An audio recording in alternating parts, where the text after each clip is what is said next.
Dog Pound, welcome back to another Trash Talking with Legends segment on CBN. I'm your host, JYD, Jerome Williams, and we are still talking NBA Finals. In Game 5, the Warriors came out with fire and were ready to claim victory. They defeated the Cavs 104-91. Now, early on, the Cavs' J.R. Smith, or Swish as they call him, came off the bench and put in some work. He had 14 points, 2 assists, and 7 rebounds in the first half. Now, this was as many points as he scored in Game 3 and 4 combined, so you know he was on fire.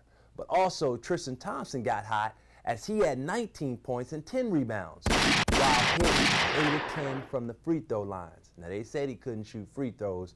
Way to work it, big fella. After the game, his agent tweeted that Double T deserved close to the maximum dollars come negotiating time this summer. Now, with the Cavs playing it close, they needed some solid defense on Steph Curry. But Matthew Delladova, a.k.a. the Great Barrier Reef, took a step back as Steph shot 57% from the field, and he only contributed 5 points and 2 assists for the Cleveland Cavaliers.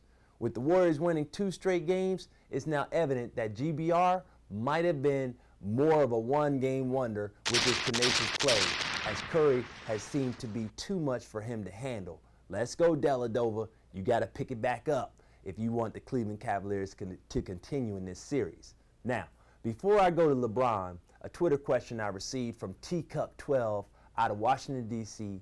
asked, do you think LeBron can be the MVP even if the Cavs were to lose, JYD? Good question, especially for me and Sports Blog.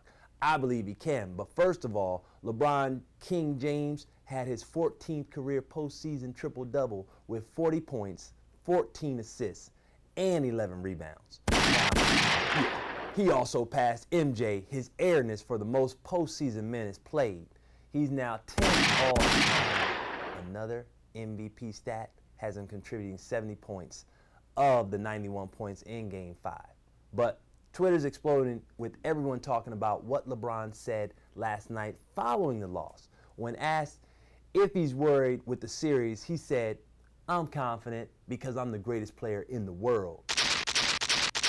Okay, so the last player we heard say that he was the best in the world, it was Nick Young. And Kobe's response was, "Then I must be from another planet."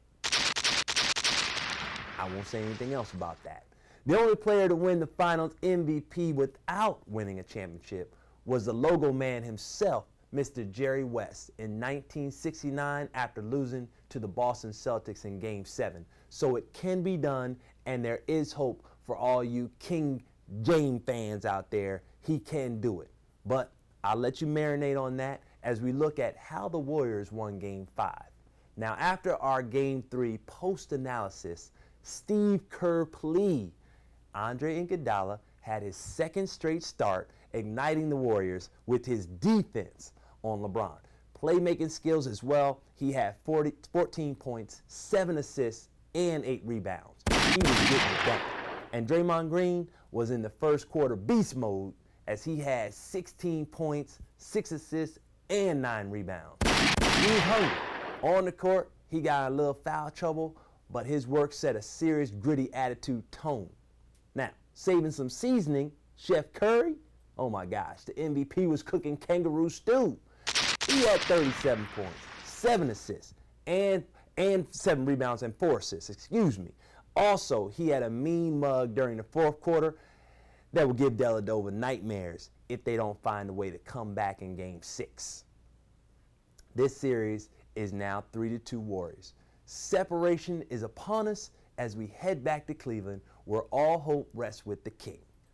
Let's see what the best player in today has to say in Game 6. I'm JYD. Thanks for joining me for another segment. Hit me on Twitter at JunkyardDogJW with your playoff questions. Dog Pound. I'm out.